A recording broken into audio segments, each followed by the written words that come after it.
মেঘালয় একটা রাজ্য, মিজোরাম একটা রাজ্য, আমি গেছিলাম অরুণাচল, নাগাল্যান্ড যেখানে কুকুর খাওয়া দেশ, সেই নাগাল্যান্ড গেছিলাম, মণিপুর পার হয়ে একেবারে ভোপাল বর্ডার হয়ে যে আমি আপনাদের আজকের এই জলসায় পৌঁছেছি। মা খালার আমার ধারাবাহিকভাবে কোরবানির ঈদের আগে পর্যন্ত আমার জলসায় ভাবে রয়েছে। আমি ভারতবর্ষে 12-14টা রাজ্যে বক্তব্য রাখি। সারা পশ্চিমবাংলায় যতগুলো বক্তা আছে তাদের একটা একটা এরিয়া রয়েছে, তো আমি এরিয়াবিহীন, মানে আমার মতো কেউ সফর করে না, আমার ভয়ও নয়, ভীতি নেই, এত দূর পরে আমি যাই, আমার মতো কেউ যাই না। আমি ইসলামকে ভালোবেসে একদিন ইসলাম কবুল করেছি। আপনারা এর আগে আমার বক্তব্য শুনেছেন, আমি একজন হিন্দুর ছেলে, ইসলামকে ভালোবেসে আমি মুসলমান হয়েছি। আমি করতে হবে, শুকরগুজারি করতে হবে। নবী বললেন আল্লাহর কাছে দুটো জিনিস নামি শুকর করা দেল আর জিকির করা জবান। মেয়েরা জিকির করা দেখেছি রে বল, যখন জায়গায় ঝামেলা হয়, জায়গায় ঝগড়া হয়, শাশুড়ির সঙ্গে বউয়ের ঝগড়া হয়, তখন জানি না কাশীপুরের মেয়েরা জিকির করে কে করে না।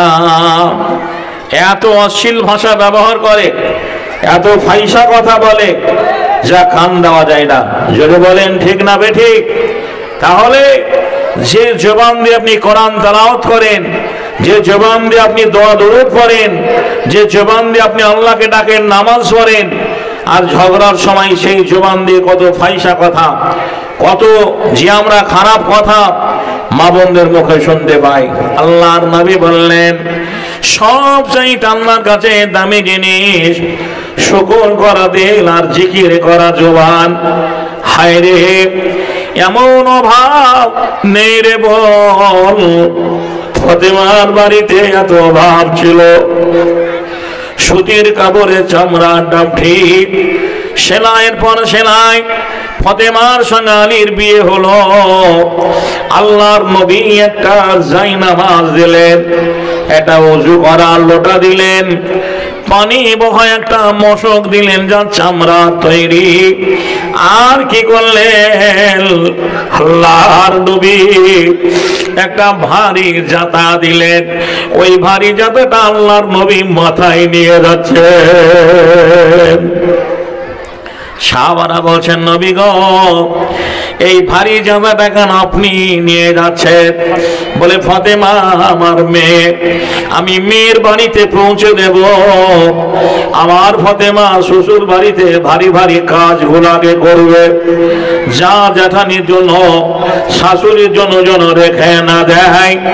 আর আমার কাশীপুরের মায়েরা মেয়ের বিয়ে দেওয়ার পরে বলে তোর শরীর কত খারাপ হয়ে গেছে, জামাইকে বলবি আলাদা হয়ে যেতে, ওই হরিঘোষের গোহালে থেকে লাভ নেই। অনেক মা বোন আছে যার বড় সংসারে বিয়ে দেওয়ার পরে তার ছোট সংসার কি করে হবে, তার মেয়েকে জামাইকে কান ভাঙিয়ে দেয়। বলে তোমার ভাই লেখাপড়া করে, কলেজে পড়ে, ইনকাম করে না, ভিন্ন হয়ে যাও, পৃথক হয়ে যাও। আর আমার নবী বললেন না মা, জি তুমি আলী গরিব মানুষ, এমন আবদার করিও না যা তোমাকে দিতে পারবে না। যদি আলীর মন ভেঙে যায়, জান্নাতের ঘরখানা ভেঙে যাবে। আলীর মন ছোট হয়ে গেলে জান্নাতের ঘরখানা ছোট হয়ে যাবে। এত অভাব গেছে, সুবহানাল্লাহ। কখনো কোনোদিন ফাতেমা এমনটা কথা বলেনি, ও হাসানের বাপ তোমার সংসারে আমি সুখ শান্তি পেলাম না। ফাতেমার জীবনী পড়ে আপনারা অনেকে জানেন, গম পেশা মিল ছিল না, হাতে জাতা ঘুরিয়ে ঘুরিয়ে শক্ত গমকে আটা তৈরি করতে হতো। এই জাতা ঘুরিয়ে ঘুরিয়ে আটা তৈরি করাটা মামুলি জিয়াপার এতে হবে না, মেহনতে হবে না। এত কষ্ট পাওয়ার পরেও আমার ফাতেমা আলীর সংসার করেছে। আজ ওই রকম কষ্ট তো কোনো স্বামী তার স্ত্রীকে দেয়নি, তবুও স্বামী স্ত্রীতে মেল মহব্বত নেই। এটা গ্রাম বাংলার দৃশ্য। কোন কথা না আপনাকে বলবো রে মা। সুবহানাল্লাহ। আল্লাহর নবী 63 বছর দুনিয়া করে চলে যাবে। নবী আমার দুনিয়াতে 63 বছর জীবিত ছিলেন। দুনিয়া থেকে আরাম হয়ে যাবেন, পর্দা হয়ে যাবে। মা আয়েশা জানোর উপরে মাথাটা দিয়ে আছেন। আয়েশার দিকে মুখ করে বললেন, আয়েশা রে, আমার দাঁতনটা একটু আমাকে নরম করে দাও। মা আয়েশা নিজে হাতে দাঁতে দাঁতনটা নিয়ে একটু নরম করে আল্লাহ নবীর দাঁতে ঘষে দিলেন। সুবহানাল্লাহ। মা আয়েশা বলেছেন, স্বামী স্ত্রীর মহব্বত, স্বামীর স্ত্রীর ভালোবাসা আমরা পড়েছি। মা আয়েশা বলছেন, একই সঙ্গে আমরা খেতে বসতাম। আমি যে গ্লাসে যে জায়গায় মুখ লাগিয়ে পানি পান করতাম, আমার নবী সেই জায়গায় সেই গ্লাসে মুখ লাগিয়ে পানি পান করতেন। আজকে তো স্বামী স্ত্রীতে একসঙ্গে বসে কেউ খায় না, না খায় না। ও মাঠে থেকে আসার আগে ওর খাওয়া হয়ে যায়। বলে এখন সিরিয়াল দেখবো, যে তুমি আপন মনে খুলে নাও। মেয়েকে দিয়ে বলে, তোর আব্বা এসে ভাতটা খুলে দে। কি বলছেন?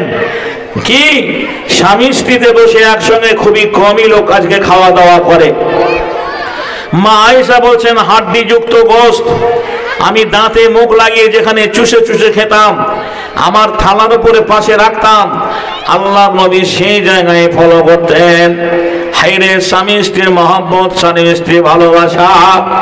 আল্লাহর নবী বলছেন, আয়েশা যে জায়গায় মুখ লাগিয়ে দাঁত হাড্ডি যুক্ত গোশত চুষে খেতেন, আমি আয়েশা সেই জায়গায় দাঁত লাগিয়ে, আল্লাহর নবী বলছেন, আমি সেই জায়গায় দাঁত লাগিয়ে চুষে চুষে খেতাম। এমন স্বামী স্ত্রী আজকে গ্রাম বাংলায় পাওয়া যাবে না। ভাইয়ের কাছে একটা মোবাইল, ভাবির কাছে একটা মোবাইল, নাকি বলছেন? ও একদিকে মুখ করে ও আর সিরিয়াল টিকটক এটা ওটা দেখে, ও ওকে কি বলছেন, ও নিয়ে মোবাইল নিয়ে ব্যস্ত থাকে। এই তো আমাদের আজকে দিনকাল। আমি যেটা আপনাদের সামনে বলছিলাম স্বামী স্ত্রী মহব্বত সম্পর্কে, মা আয়েশা বলছেন যে আল্লাহ রসুলকে আমি বলছি, ইয়া রাসূলুল্লাহ, আমি আয়েশা একটা স্বপ্ন দেখেছি। মায়েরা, আল্লাহর নবী বলেন, আয়েশা রে, তুমি কি স্বপ্ন দেখলে? মা আয়েশা বলছেন, ইয়া রাসূলুল্লাহ, স্বপ্নে দেখলাম চেটিয়াল ময়দান, ফাঁকা জায়গা, আমি একটা জায়গায় দাঁড়িয়ে আছি, একটা ঝড় এলো, একটা বাতাস এলো, আর সেই ঝড়ে সেই বাতাসে আমি আয়েশা আমার মাথার কাপড়টা পড়ে গেল। আল্লাহর নবী মা আয়েশাকে পাঁজা মেরে জড়িয়ে ধরলেন আর বললেন, আয়েশা রে, মেয়েদের মাথার ছাতে হচ্ছে তার স্বামী, যার স্বামী নেই তার মাথার ছায়া নেই। কাশীপুরের বোন রে, মা রে, খালারে আমার, বউরে, তোমার পাশে যে বিধবা মেয়েটা বসে আছে, যার হাতে চুড়ি নেই, নাকের নেই, রঙিন কাপড় নেই, সেই মেয়েটাকে জিজ্ঞাসা করো, দাদি বলো, স্বামীবিহীন সংসারটা কেমন হয়? স্বামীবিহীন সংসারে কত অভাব অনটন দেখা যায়। হায় হায়, যারা অকালে স্বামীকে হারিয়ে দিয়েছে তারা জানে। সুবহানাল্লাহ। স্বামী যখন ব্যবসা করে বাড়ি ফিরত, সুবহানাল্লাহ, লিচুর সময় লিচু, আমের সময় আম, কলা, মিষ্টি, এটা ওঠা, ঈদ বকরিদে কত সময় লাচ্চা, ভালো জামা কাপড়। সুবহানাল্লাহ। যে মায়েরা স্বামীকে হারিয়ে দিয়েছে সেই মায়েরা জানে স্বামীবিহীন সংসারের অবস্থাটা কেমন হয়। ও বোনরে, যাদের স্বামী আছে, আল্লাহর নবী বলে গেছেন 1400 বছর আগে, ও কাশীপুরের বোনেরা, মায়েরা, স্বামীর সঙ্গে ব্যবহারটা ঠিকভাবে করবেন। স্বামী এলে নরম কথা বলবেন, চড়া কথা বলবেন না। একটা ঘটনা মনে পড়ে গেল, একদিন আলীর সঙ্গে ফতেমার কথা কাটাকাটি কোন একটা বিষয়কে কেন্দ্র করে মা ফতেমা আলীকে চড়া চড়া কথা বলেছিলেন। এই চড়া কথা বলার জন্য সেই রাত্রে আলী ফাতেমার বিছানায় ঘুমায়নি, আলাদা পাশের ঘরে আলী বিছানা করে ঘুমিয়ে পড়লেন। আমাদের মা বোনরা হলে বলতো আলহামদুলিল্লাহ, এক রাত কেন, সারা বছর তুমি না থাকলেও হবে। জি, একটা রাত কেন, আমার মোবাইলটা থাকলেই হবে। কত তার স্বামী ছাড়া অবৈধ বয়ফ্রেন্ড, কি বলছে না, কি ইংরেজিতে কি বলে, বয়ফ্রেন্ড, তাদের আপনার নাম্বার লোড করা আছে। ঘটনা যেটা এটাই সত্য, মা খালান আমার রাগ করবেন না। তো আমি যখন আলাদা বিছানায় গেলেন, আমাদের মা বোনরা হলে কিছুই বলতো না, চুপ থাকতো, বলে যাও দরকার নেই, সকালবেলা হলেও বাপের বাড়ি হাঁটতো। কিন্তু ফাতেমা কি করলেন, আলীর বিছানায় গেলেন, পা ধরে কাঁদতে লাগলেন, সারা রাত কাঁদলেন, বললেন আমি ভুল করেছি, অন্যায় করেছি, আমাকে ক্ষমা করে দাও, মাফ করে দাও। আলী সবচাইতে বিচক্ষণ লোক, রাগী মানুষ ছিলেন, ক্ষমা করলেন না। ঠিক ফজরের আজান হলো, বেলাল মিনার আজান দিচ্ছে, আসসালাতু খায়রুম মিনান নাওম। আজান শোনার সঙ্গে সঙ্গে এবার আলী নামাজ পড়তে যাবে। আলীকে ফাতেমা বলছে যাও, আলী বলছে ফাতেমাকে যাও, আমি তোমাকে মাফ করে দিলাম। তো নামাজ হলো ফজরের, নামাজের পরে আল্লাহ রসুল প্রতিনিয়ত ফাতেমাকে দেখে যেতেন। তো ফাতেমাকে যখন দেখতে এসছেন, তো ফাতেমাকে দেখছেন চোখ দুটো লাল হয়ে আছে। একটা মহিলার সারা রাত যদি কাঁদে, তার চুলগুলো উস্কো উস্কো হয়, ঘুম যদি না হয়, তাহলে বলুন তার অবস্থাটা কেমন হবে। তো মা ফাতেমাকে দেখে আল্লাহ রাসূল বলছেন, ফাতেমা তোমার এই অবস্থা কেন, তোমার চোখ দুটো লাল কেন রে মা, রাতে কি তোমার ঘুম হয়নি? মেয়েটা ফুপড়ে কেঁদে উঠলো, আব্বা কালকে আপনার স্বামীর সঙ্গে, আপনার জামাইয়ের সঙ্গে আমার ঝামেলা হয়েছে, সেই ঝামেলাকে কেন্দ্র করে সারা রাত ধরে কেঁদেছে আব্বা, আর ফজরের নামাজের আগে মাফ দিয়ে গেছে। আল্লাহর নবী বললেন, ফাতেমা যদি আলী তোমাকে ক্ষমা না করত, আলী তোমাকে যদি মাফ না দিত, আর তোমার মরণ হয়ে যেত, আমি আল্লাহর নবী তোমার বাপ যদি কথা আমার কানে আসতো, আমি তোমার জানাজায় শরীক হতাম না। জি, এইভাবে মা খালারা আমার, জি তাদের জীবনযাত্রাটা কেমন। তো মা আয়েশা বলছেন, ইয়া রাসূলুল্লাহ, চেটিয়াল ময়দান, ফাঁকা জায়গা, আমি একটা জায়গায় দাঁড়িয়ে আছি, একটা ঝড় এলো, একটা বাতাস এলো, আর সেই ঝড়ে সেই বাতাসে আমি আয়েশা আমার মাথার কাপড়টা পড়ে গেল। আল্লাহর নবী বললেন, মেয়েদের মাথার ছাতিও যে তার স্বামী, যার স্বামী নেই তার মাথার ছায়া নেই। আয়েশা রে, তুমি বিধবা হয়ে যাবে, স্বামী হারা হয়ে যাবে, কেউ আর বুঝতে বাকি থাকলো না। কবির ভাষায় কবি কথাই বলেছেন, আমার নবীর ওফাত হলো যেদিন মদিনায়, ত্রিভুবনে উঠে মাতম, কে কে দেখবে আয়, আমার নবীর ওফাত হলো যেদিন মদিনায়।